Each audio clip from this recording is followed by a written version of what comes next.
What team are you part of? I'm the coach for Perplexed Gaming. Dan Fight, or aka PG Creeping Dose. Usually I sub in for them if someone can't make a, if they're trying to play online. So yeah, I just coach the team. Nice. So what is a coach? What is involved to be a coach for a team? What do you do? Well, I make sure I make sure the team's fed and slept, like simple things. Yeah. So they're not stressed out. And then I help them like picks and bans and give them insight and what happened in the game.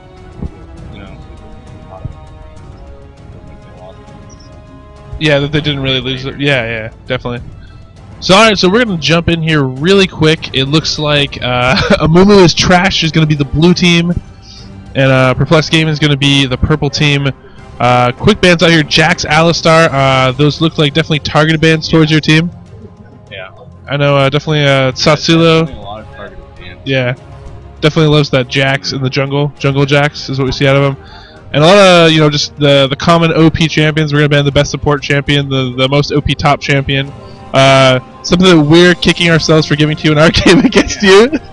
We were like, oh yeah, we're dumb. And, in the one game we ended up winning, they gave us Shen as well. So, Tran Ribbon, a lot of games where we haven't seen her banned, she's been played. It seems like a lot of players like her because she can snowball really, really hard with that AD. And we really wanted that. I know that. So oh. What was the high five for? Oh wow. Okay. So Kabam finally might get through with the pick. Finally. Oh, so yeah. Kabam actually ran over and high-fived me. If anyone doesn't know, Kabam loves himself some Amumu. He really wants to play Juggle. Yeah. Yeah. I mean, it's fair. You get the best of 3, so you're gonna find out can we play against this? If you can't, then you're like, all right, maybe that's a mistake. We can ban from him. But everybody else banned him today, and we heard shouts of why, from across the room. But so it looks like you guys are coming back with Vlad. So were you guys possibly thinking about running that double AP comp, maybe a Ken and Vlad, or? But I do have a mind what we might run here. So what do you think they're heading towards? We've been practicing a lot of we like Maokai, Wukong, Vlad. Huh. It's kind of like oddball. But yeah. It really synergizes really well. Yeah, I know E5 actually likes to play a lot of Wukong, right? Yeah. I've actually seen him play Wukong before, so. But it depends what they pick. If they pick like a Cassiopeia or something squishy, that can just.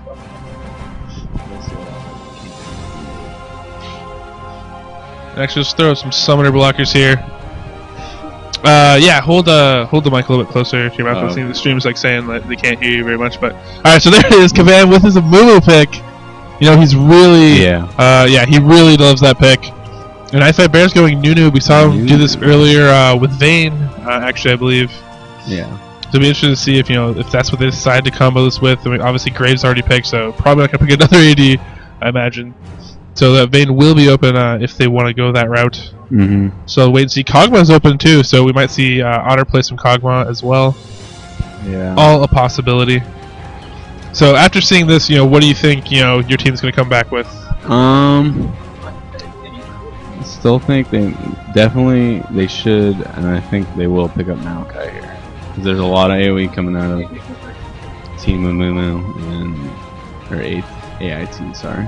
But yeah, I mean their name's silly. Normally they're high risk no reward, and that rolls off the tongue, and that's great. But no, they had to pick Amumu as trash just so they could try to troll the enemy team into not banning Amumu from Kabam. So looks like they're gonna pick up Nocturne, and who will be the 3rd pick or 4th pick in this case?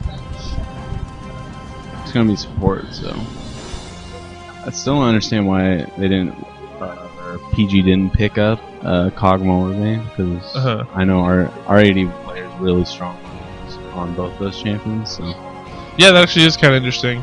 Maybe the support will tell us the answer. Maybe there's the support they want to run. There's the Maokai. Lulu. That's interesting.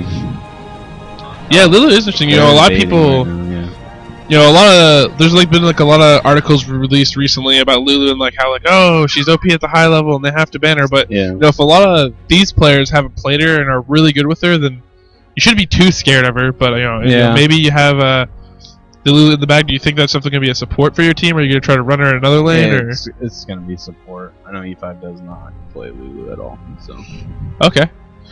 All right. It looks like Boscow's coming back with a Galio. So yeah, this is very heavy lockdown AOE team. Like everybody has an AOE ult in this team, and you know when all these ults are up, they're definitely going to be a very dangerous team.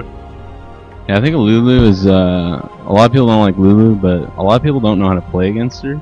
Yeah. So that's another thing. I think soon, in a while, people learn how to cope against her. And happens with every new champion. Yeah, definitely. I mean, well, you see like two things. Either everybody screams it's OP, or everybody says it's underpowered. But then somehow, like a couple weeks later, all of a sudden that underpowered champion all of a sudden sneaks up. Like someone's figured her out, like or him out. Yeah, exactly. He was like, "Oh, he sucks so much," and then he just started. They're like, "This is the most annoying thing in the world. I hate my life up here in top lane. Get me out of here." I was kind of excited to see York today because I actually like York a lot. I know a lot of people don't like him because he's, I don't know, I guess easy to play, people say, but I really like him. And I think he's a fun champ. I think he's hard to use correctly. Yeah, I mean, I definitely, you can. There's a maximum potential, and there's the Wukong, like you said earlier. Kind of disappointed that they didn't pick up Maokai. Yeah, I'm interested why. They looked like they were locked into that, and it would have been a good choice against the Salmon Cup. Yeah, it would have been really good. Maybe they decided that Nocturne was their best option to maybe dive in. And if they're going to get Kog'Maw, that's their best option. We'll see. We will see. So again, tell us more. Like, so if you fill in, do you just fill in like any role on the team? I can pretty much play any role. I really stay away from AD though. Not that. Well, I play a little bit of it, but I just don't play it. Like Statsulo plays it a lot. Usually he's playing it, but since we made this team, he just decided to go jungle. He can get thrown around in any role pretty much too. But yeah, I get support, a lot of support. I do a lot of supporting and top. I'd say those are my two main. Cool. Like who do you like to play top? Top, I like Olaf, Cho'Gath. I just can't think of any champions really right now. I play a lot top, but sometimes I Amumu. I really like Amumu. You actually play Amumu top? Yeah. Yeah, it's kind of like not a lot of people play him top anymore, but like he actually, if you get him levels and farm with him, like he can put out some ridiculous damage. Do you play AP at all, or do you just go tanky? Or I actually don't really play that much AP top. No. It's just more tanky, like Nautilus. I go AP Nautilus top and stuff. Yeah. Nautilus top is actually a lot of fun. Yeah. And finally we don't see him in one of these games. Obviously, Kabam's not going to play him because he wants to play his beloved Amumu.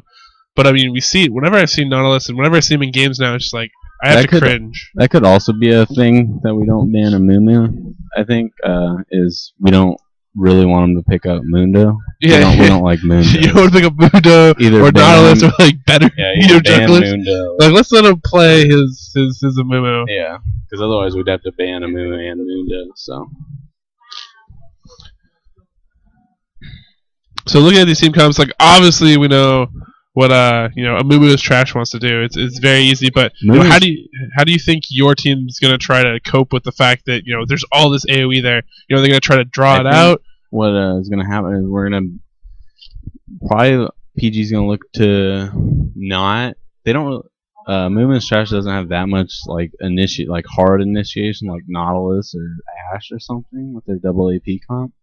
So PG just has to keep wards up, a lot of map control, not get caught, and if they can catch someone out of place, then it should be amazing for them fight-wise, because it won't.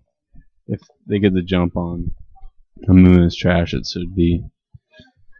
Yeah, I mean they can output crazy amount of damage. But if Amumu gets a 5-man ult, it's over probably in that team fight. So it looks like summoner spells. I think it's gonna come down to Amumu. Yeah, Amumu. Yeah. So it's gonna come down to Kabam and his favorite character. Yeah. So it's all Kabam. Is his favorite character. So either he has to prove himself, the legend. The legend is true or it's false. Yeah. It's just a fairy tale. Kabam's so excited he ran over and high-fived. Oh man, you see that's the true love of a character. I don't know anybody that loves characters that much that when it finally get bad down, they have to run over and start high-fiving people. Yeah, I used to play Amumu like that. That was my first champion, and I don't know why I stopped playing it.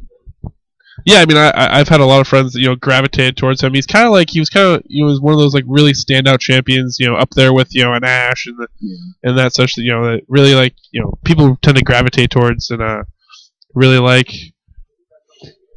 And we're gonna hop into the game. Give you a quick loading screen. Shout out to John Fight, my brother, if he's watching. Shoutouts are always welcome.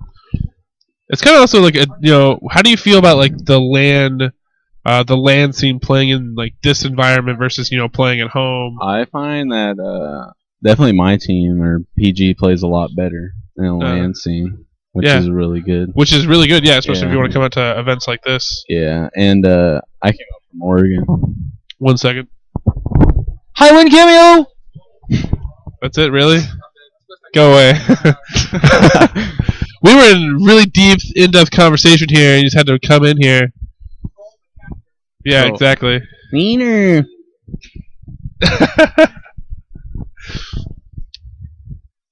So here we go, just loading in. Doesn't like to hide his bar down there. So see who gets to see at level 1. Yeah, see who buys up first, what their strategy is. Of course, our strategies or thoughts could be completely useless if a team gets, 5 kills at the level 1. Yeah, exactly. This could throw everything out the window. Yeah, just triple kill level 1. And then someone comes to lane with like 3 Doran's blades. You're like, what? Like,